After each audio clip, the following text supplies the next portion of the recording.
I don't know where do I even start about this movie, man. Going into this, right? So man, I've heard so many bad things and negative reviews coming in from this movie. And go into it, right? I attempted to give it a open eye, and I did, right? And I didn't hate it at all, but there are a lot of things I did not like. But what is happening? We're back on the channel once again. If you don't know, hi, I'm Eli Valentine. On this channel, we discuss all things horror movies. So if that is your thing, definitely sub up. Today, we are discussing Her Private Hell. Spoilers first and non-spoilers thought, because there's a lot we gotta talk about later on in the spoiler section. But I don't know what the plot goes as follows. A troubled girl searches for her father as a mysterious mist engulfs a futuristic city, unleashing a deadly entity. Now look, man, film like NDR, right? He is one of those filmmakers where the phrase style over substance is him to the fucking T. Because oh man, this movie is definitely style over substance. But even his past films like Too Old to Die Young or The Neon Demon or Only God Forgives, those movies are known for, or even something like Five, right? They're known for their dialogue. No, to the opposite. They're known for their extreme beautiful visuals, right? Those neon lights, those bold color palettes, stuff like that. Where the characters, they feel more mystique than actual characters in a way. They feel less realistic, right? A lot of symbolism, and that is all I display here with this movie. So for me, the biggest pro by far is how this movie fucking looks. This movie, I'm telling ya, looks fucking beautiful. Probably one of my favorite visually pleasing movies of the whole year, because oh man, when you put in the futuristic city, right, with the neon lights and that mist, that mysterious ass mist, it creates probably one of the most visually striking horror worlds of the whole fucking year by far. The atmosphere is incredible here, right? It feels so real. It feels like a dream, and that's probably easily the biggest pro of this whole movie. If you're someone who's okay with just not following a super solid script at all, and you just want to trip out and just vibe and have a good time,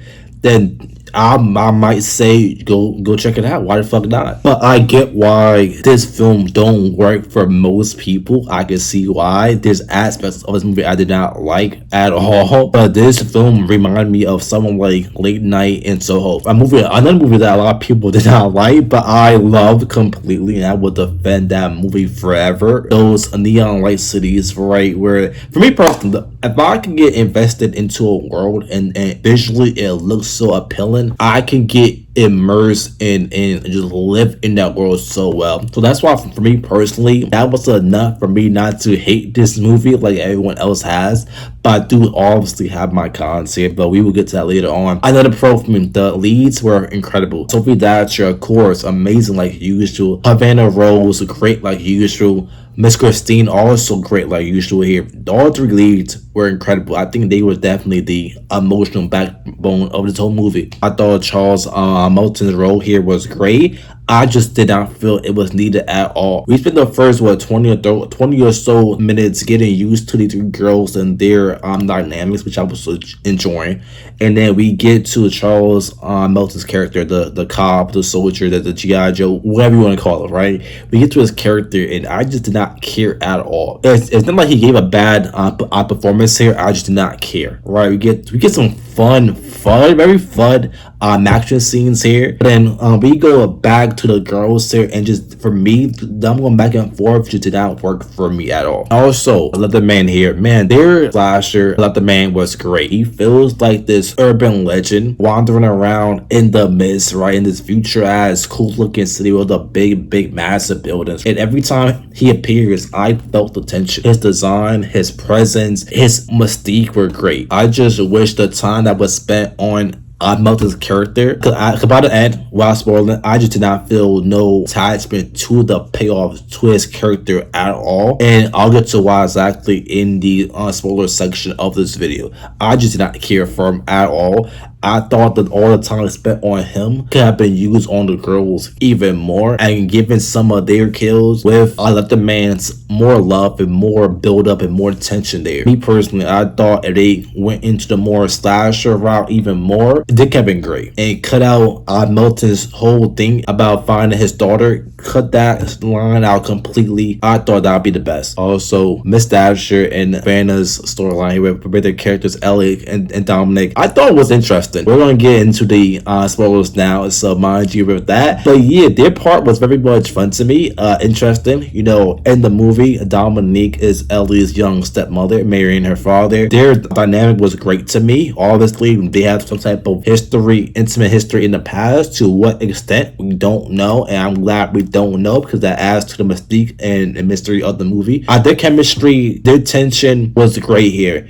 And then you got the little bug hunter in the way. I thought the three, look, that whole barking scene though, I'm like, what the fuck am I watching right now? Don't mind that.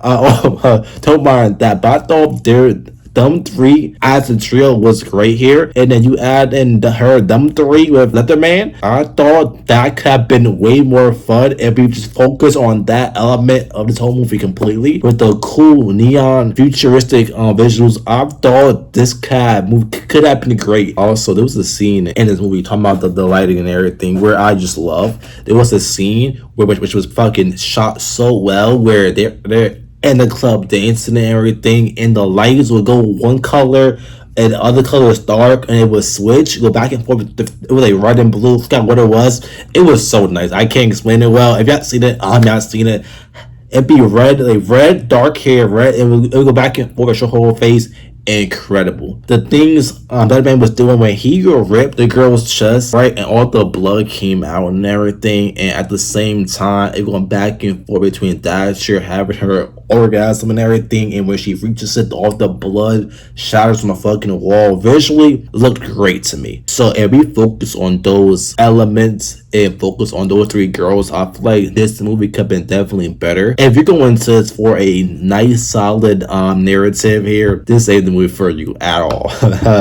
This movie is the definition of fucking vibes for sure. And the part of the reason, like I said, at the end, right, we finally get Let the Man versus Dasher and Milton here. It did not feel special. The build-up was not there for me at all. Him trying to find his kid, I just did not care. It felt like two different movies in the same universe. I don't know. I feel like him finding his kid, I feel like that kind of worked as his own movie where I could actually get developed into him. I just did not care here at all. As a big slasher fan, that's just me personally. And I guess that I get why most people don't like this movie at all. I get the hate, I get it. Me personally, I'm giving this like 3 stars. Just off the how pretty and beautiful this movie is visually, in the chemistry from the leads. With that alone, I'll give it 3 stars. Narrative wise and plot wise and everything, this wasn't it. It wasn't it at all. But it's overall, do I hate it? Absolutely fucking not.